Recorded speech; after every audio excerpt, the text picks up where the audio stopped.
A recent study sheds light on the relationship between psychopathic traits, anxiety, and violence exposure among youth. While some believe psychopathic traits don't change over time, evidence suggests they can evolve during adolescence and early adulthood. The new research sought to understand how anxiety and exposure to violence change alongside psychopathic traits during adolescence. The study used data from 809 young individuals involved with the legal system, tracking psychopathic traits, anxiety, and violence exposure over time. 4 distinct trajectories were identified. The first trajectory included youth with consistently low levels of all 3 factors and a minimal risk of antisocial behavior. The second was characterized by youth with moderate psychopathic traits but decreasing anxiety and violence.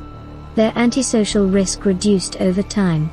The third trajectory had elevated psychopathic traits but moderate anxiety and violence exposure, with a risk profile hinting at primary psychopathic traits.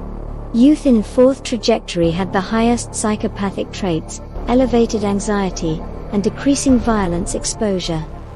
The study found that psychopathic traits decreased for all groups during adolescence, challenging the idea that these traits are permanent.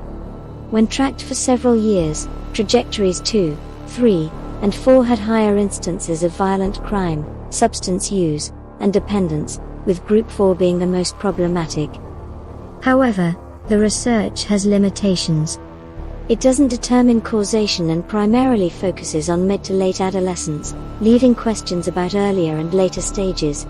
Still, the findings provide a deeper understanding of youth development and antisocial behavior, helping shape better strategies for at-risk youth.